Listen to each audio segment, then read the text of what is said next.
அடுத்து வந்து ஒரு சிலரோட பேர்லாம் நான் சொல்றேன். அவங்களுக்கு உங்களுக்கு பிடிச்ச குவாலிட்டி இல்லை அவங்க என்னென்னலாம் மாற்றிக்கணும், அவங்க இதெல்லாம் கண்டிப்பாக மாற்றியே ஆகணும் அப்படின்னு நான் சொல்லிட்டு என்னென்ன சொல்லுவீங்க? நான் ஒவ்வொருத்தர் பேராக சொல்கிறேன் சார், எடுத்து வச்சிருக்கேன். நான் ஒவ்வொருத்தர் பேராக சொல்கிறேன். வைகோ நிகரற்ற சொற்பொழிவாளர், ஆங்கிலத்தோடு அருந்தமிழும் நிலை கண்டுணர்ந்த அரசியல் தலைவர் தமிழ்நாட்டில் அவர் மட்டும்தான். இவர் கொஞ்சம் மாற்றிக்கணும். வைகோ முதல்ல கருப்பு துண்டை மாற்றணும் அதான் சார் அப்படின்னு எல்லாரும் சொல்றாங்க. முதல்ல கோபத்தை மாற்றணும், கோபத்தை மாற்றணும். அவர் மாற்றிக்கொள்ள வேண்டியது முக்கியம். உட்கார்ந்த இடத்திலிருந்து உத்தரவு போட்டு வேலை வாங்கணும். நினைச்சேன் நிறைய பேர் சொல்றது அவர் ஒரு இடத்துல நிலையா இருந்தா போதும் அப்படின்னு. உட்கார்ந்த இடத்திலிருந்து உத்தரவிட்டு கட்சிக்காரர்களை வேலை வாங்க வேண்டும். மாறி மாறி கூட்டணி என்று சொல்லி இடம் மாறி தடம் மாறியதனால் அவருடைய பெற்ற செல்வாக்கு பெருமூச்சு வாங்குகிறது. இப்போது மீண்டும் ஒரு நெருக்கடிக்குள் வந்தது மாதிரி இன்றைக்கு தகவல்கள் வந்து கொண்டிருக்கின்றன. ஆமாம், திமுகவில் கூட்டணியில் நீடிப்பாரா என்பது கேள்விக்குறியாகிவிட்டது. அதனால இப்படி உற்சவ மூர்த்தியாக இருந்தால் எந்த சாதனையும் செய்ய முடியாது.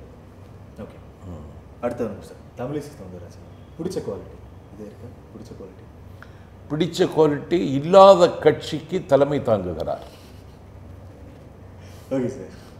அன்றாடம் பத்திரிகையாளர்களை சந்திக்கிறார். ஒரு இடத்தில் கூட வர முடியாது, ஆனால் ஆட்சி அமைக்க முடியும் என்று அவர் நம்புகிறார். இதெல்லாம் எனக்கு அவர்கிட்ட பிடிச்சது. தாமரை மலர்ந்தே ஆமாம் அப்படின்னு சொல்றாரு. இதெல்லாம் எனக்கு அவர்கிட்ட பிடிச்சது. முதல்ல தலை சீவணும்.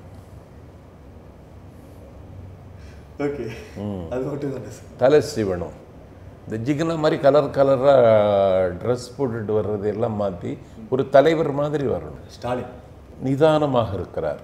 குறுக்கோடியில் ஆட்சிக்கு வர விரும்பவில்லை, மக்களை சந்தித்து வர விரும்புகிறேன் என்று ஒரு ஜனநாயக பார்வையோடு பேசுகிறார். அதிலிருந்து எப்போதும் பேசுவதில்லை. தரக்குறைவாகவும் எதிர்க்கட்சி தலைவர் என்ற நிலையில் யாரையும் விமர்சிப்பதில்லை. இதெல்லாம் எனக்கு பிடித்தது. மாற்றிக்கணும்.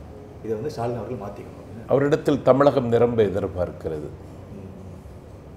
இன்னும் அவர் தீவிரமாக இயங்க வேண்டும். அடுத்தது வந்து அன்புமணி. அந்த கட்சிக்கு அவர்தான் நம்பிக்கை.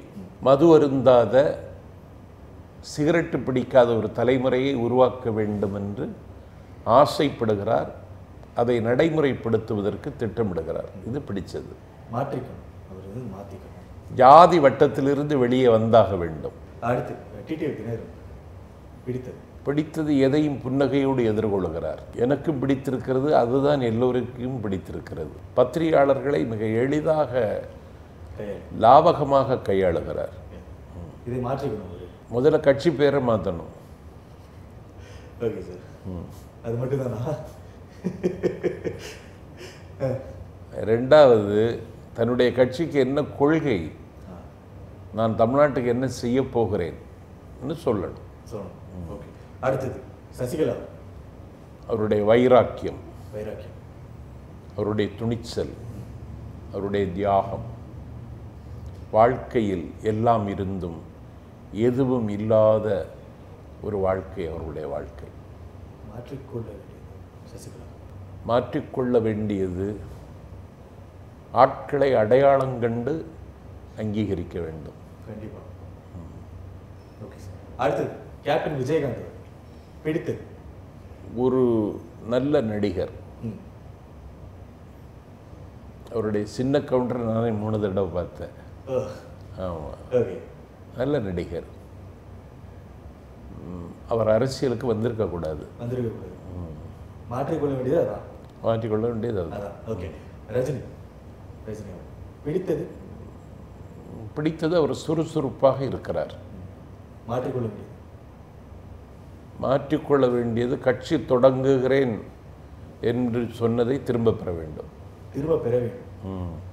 கமல் அற்புதமான நடிகர், நிரந்தர இளைஞன். தமிழ் திரையுலகத்திற்கு ஒரு உலக அங்கீகாரம் கிடைக்குமானால் வாங்கி தருவதற்கு தகுதி உள்ள கலை. கடைசியாக ஒரு 4 பேர். எடப்பாடி. இவ்வளவு எத்துரிய துயரம் உண்டதற்கு பிறகும் ஒரு சொட்டு கண்ணீர் வடிக்காமல் கல்லூலி மங்கனாக இருக்கிறார். அது பிடிச்சது. ஆமாம், நல்லா இருக்கு சார். மாத்திக்கணும்னா முதலமைச்சர் பதவியிலிருந்து விலக வேண்டும். நினைச்சு சார். ஓபிஎஸ் சார், ஓபிஎஸ் அவர் யாரையும் அதிரத் தாக்குவதில்லை, யாரையும் எதிர்த்து எந்த விமர்சனமும் செய்வதில்லை. மாற்றிக்கொள்ள வேண்டியது துரோகம் செய்வதை நிறுத்த வேண்டும். நிறுத்த வேண்டும். Okay sir. ரெண்டே பேர் சார் லாஸ்டா. மோடி அவர் பிடித்தது உடலை கட்டுக்கோப்பாக வைத்திருக்கிறார். மாற்றிக்கொள்ள வேண்டியது பிரதமர் பதவியிலிருந்து உடனே விலக வேண்டும். தப்பு டப்பு நடிக்கிறீங்களே சார். ஓகே, லாஸ்ட் ஒரே ஒருத்தர் சார், ஹெச் ராஜா பிடித்தது. அவரிடத்தில் எதுவுமே பிடிக்கவில்லை. சரி, நம்ம மாற்றிக்கணும்னு என்ன சொல்லுங்க, லிஸ்ட் போடுவோம் சார். நாடு கடத்த வேண்டும். நாடு கடத்த வேண்டும். ஆமாம் ஆமாம். ஓகே, எதனால சார் அப்படி? எனக்கு அடுத்த போக தோணல சார். எதனால அப்படி? இல்லை, எங்கே பேசினாலும் பிரச்சனையை உருவாக்குறாரு. ஆமாம், சமூக அமைதிக்கு ஆபத்தானவனாக இருக்கிறார். ஓகே, அடுத்ததாக முடிச்சுன்னு சொன்னேன், பட் இது கேட்காம இருக்குங்க. விஜய், நடிகர் விஜய் பிடித்தது. குன்றாத இளமை, குறையாத சுறுசுறுப்பு. மாற்றிக்கொள்ள வேண்டியது உன்னுடைய மனதில் என்ன இருக்கிறது என்பதை சொல். சார் கேட்டுட்டு இருக்காங்க எல்லாரும், அதான் சொல்ல மாட்டேங்கிறார் சார். ஓகே, நீங்களே சொல்லுங்க சார், உங்ககிட்ட பிடிச்ச விஷயம், உங்ககிட்ட நீங்களே மாற்றிக்கிட்டு நினைக்கிற விஷயம். என்னிடம் பிடித்தது கடுமையாக உழைப்பது. கடுமையாக உழைப்பேன். என்னுடைய தேவையை நிறைவேற்றிக் கொள்வதற்கும் இன்னொருவர் உதவியை எதிர்பார்க்கிறது எனக்கு பிடிச்சது. ஓகே, மாற்றிக்கொள்ள எல்லாரிடத்திலும் சகஜமாக பழகணும்னு நினைக்கிற முடியலை. அதான் மாற்றிக்கணும் கொஞ்சம். ஆமாம், எல்லாத்தையும் சகஜமாக பழகணும்னு நினைக்கிற முடியலை. ஓகே, இது எனக்கு ரொம்ப நாளாக உறுத்திட்டு இருந்த கேள்வி, டக்குன்னு ஸ்ட்ரைக் ஆகுது சார் எனக்கு. இப்போ விவசாயம் வந்து நிறைய படத்தில் பார்க்குறோம், விவசாயம் வந்து அப்படி காட்டுறாங்க இப்படி காட்டுறாங்க. பட் ரியல் லைஃப்பில் பார்த்தோன்னா வந்து இருக்கு, ஆனால் யாரும் அவ்வளோ பெருசாக கண்டிக்கிற மாதிரி தெரியல. இளைஞர்கள் தான் போய் இறங்கி பண்ணுறாங்க. ஸோ விவசாயம் இன்னும் எப்படி இருக்கும் சார்? விவசாயிகளும் சரி, விவசாயமும் இனிமேல் தமிழகத்தில் எப்படி இருக்கும்? நல்லா இருக்கும், இளைஞர்கள் மனசு வச்சா. ஆமாம், இயற்கை வேளாண்மைக்கு தமிழகத்தை உடனடியாக திருப்ப வேண்டும். நம்மாழ்வார் நமக்கு என்ன சொல்லி தந்தாரோ அதை நடைமுறைப்படுத்துவதற்கு இந்த நாட்டு இளைஞர்கள் முன்வர வேண்டும். அவன் பொறியியல் பட்டம் பெற்றாலும் சரி, டாக்டர் பட்டம் பெற்றாலும் சரி, அவனுக்குரிய மண்ணை அவனே புனரமைத்து, அவனே அதை புதிதாக்கி, அவனே நேரடியாக நவீன முறையில் விவசாயம் செய்தால் இந்த நாடு சொர்க்கமாகும். கண்டிப்பாக சார். ஓகே, இப்போ அந்த விவாத மேடையில போவீங்களே, அது என்னன்னு தெரியல, ஏதோ ஒன்று பேசிட்டு இருக்கு, இடையில போது ஏதோ சம்மந்தமெல்லாம் போய் எங்கேயோ லிங்க் எடுத்து பேசுவாங்க. அப்போல்லாம் என்ன தோணும் சார் உங்களுக்கு? ஏன்னா நான் பார்க்குறது எனக்கு பயங்கர இரிட்டேட் ஆச்சு. ஆப்போசிட்ல இருக்க யாராக இருந்தாலும் சரி, அது யாரும் பேர் சொல்லுவாங்க சார். இல்லை, விவாத மேடையில் நான் வந்து தரவுகள் இல்லாமல் போக மாட்டேன். Okay sir. எதை பற்றி பேசணும்னு சொன்னால் அதை பற்றி தெரிஞ்சுட்டு போவேன். அங்கே போனால் ஏன் என்ன எரிச்சல் வரும்னா, எதையுமே தெரியாத முட்டாள்கள் அங்கே வந்து உட்கார்ந்துருப்பான். ஒன்றுங்களே இல்லை, அந்த விவாதத்தில் வந்து உட்கார்ந்துருக்கிறது எதுவுமே தெரியாத முட்டாள்கள் வந்து உட்கார்ந்துருப்பான், கண்ணா பண்ணு கத்துவான், எரிச்சலாக இருக்கும். ஓகே, நீங்கள் இந்த மாதிரி விவாதம் பண்ணணும்னா, இப்போ ஒரு விவாதம் மேடம் உங்களை கூப்பிட்றாங்க, நீங்கள் உட்காந்து கேள்வி கேட்கணும். யார்கிட்ட வேணாலும், யாராரு கேட்குறீங்க, யாராரு கேள்வி கேட்பீங்க? ஒரு மூணு பேரா, நீங்கள் எத்தனை பேர் வேணா சொல்லுங்கள் சார், யாராரு கேள்வி கேட்குறீங்க? என்னை யாரெல்லாம் கேள்வி கேட்டார்களோ அவரிடத்தில் திருப்பி கேட்கணும். பாண்டே, ரங்கராஜ் பாண்டே, நியூஸ் 18 குணசேகரன், திருப்பி கேள்வி கேட்கணும். என்ன கேட்கணும் சார்? ஒரே ஒரு கேள்வி, ரெண்டு பேருக்கு ஒரே ஒரு கேள்வி இப்போ கேட்டுருங்க சார். ஒரே ஒரு கேள்வி, ரெண்டு பேருக்கு. இப்போ ரங்கராஜ் பாண்டே அவர்களுக்கு என்ன கேட்பீங்க? ரங்கராஜ பாண்டேட்ட கேட்க வேண்டிய கேள்வி, எதிரில் யார் வந்து உட்கார்ந்தாலும்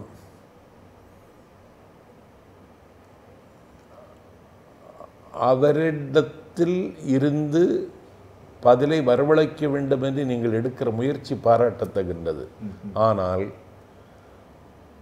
ஏதாவது ஒரு வகையில் அவரை காயப்படுத்த வேண்டும் என்று நீங்கள் கருதுகிறீர்கள். பார்த்து தெரியுது சார். குணசேகரன் அவர்களுக்கு ஒரு கேள்வி, எந்த கேள்வியை கேட்க வேண்டுமோ அந்த கேள்வியை நீங்கள் கேட்காமல் தயங்குவதற்கு என்ன காரணம்? என்ன காரணம்? நீங்க தான் பதில் சொன்னதுக்கு.